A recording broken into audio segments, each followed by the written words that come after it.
Hi everyone, I'm Todd Williams, Principal Horn of the Princeton Festival.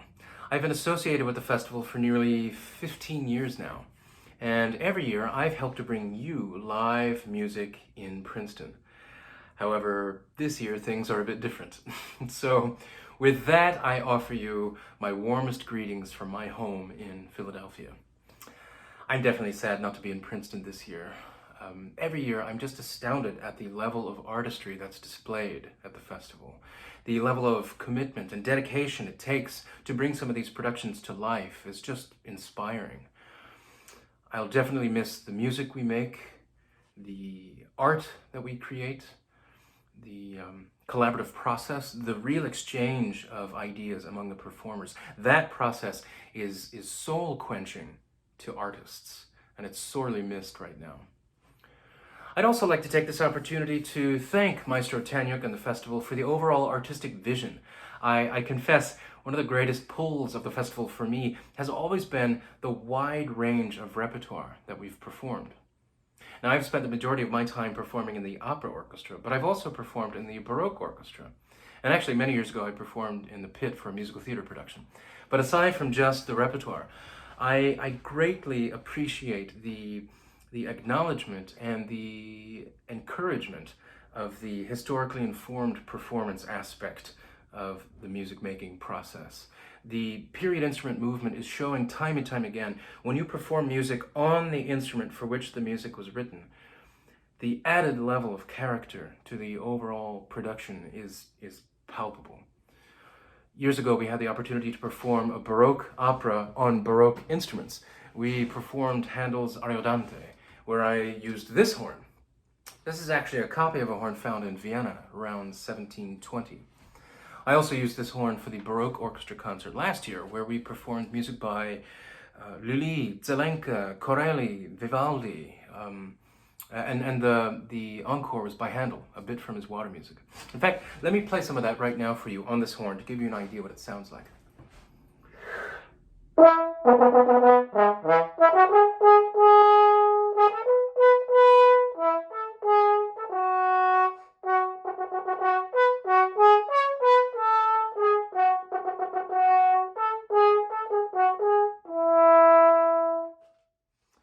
Now, of course, that's just the Baroque aspect of life. How about all the other repertoire we've performed? My goodness, the Mozart, Le Nozze di Figaro, Beethoven's Fidelio, Benjamin Britten's Peter Grimes. We performed a Rachmaninoff opera.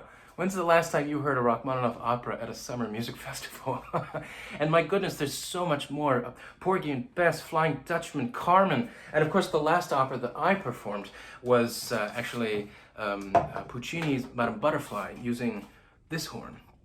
Unfortunately, last year there are no horns on the John Cage's Nixon in China. So this is the last instrument you heard me perform on for the opera orchestra. And here's a snippet from Madame Butterfly.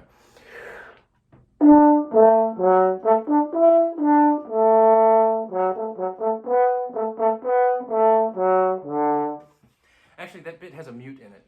Let me add that. It's a great color. Give you a chance to hear the difference.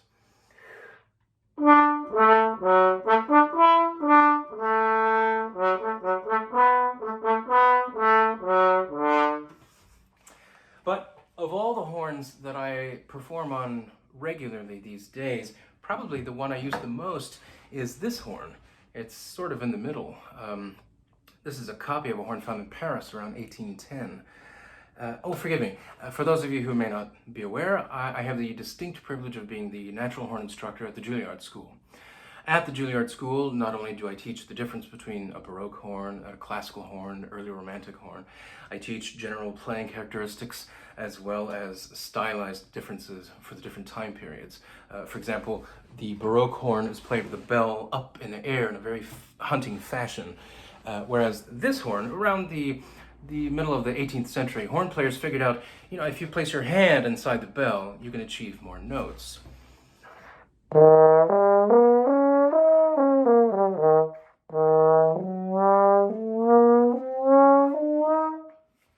Well, if you pay a little more attention to your hand placement, you can play a fully diatonic scale.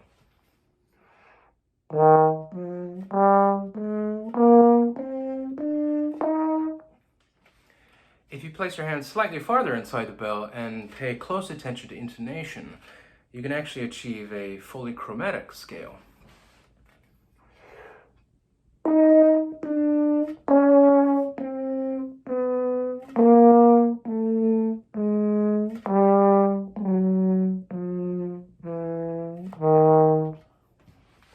But enough of that. How about a bit of music? Considering I have not performed this horn for you live in Princeton, how about I share a little something with you now on this horn? This is actually, it's an excerpt from a piece that's actually written by Mozart. It's a slow movement to one of Mozart's horn concertos. Michael Haydn heard it, liked it, transcribed it. He rearranged this for a string quartet and solo horn, and it's just a standalone piece titled Romance. This is an excerpt from that piece. I hope you enjoy it.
I hope you enjoyed watching. I'm sorry I won't see you this summer, but I look forward to seeing you in the future.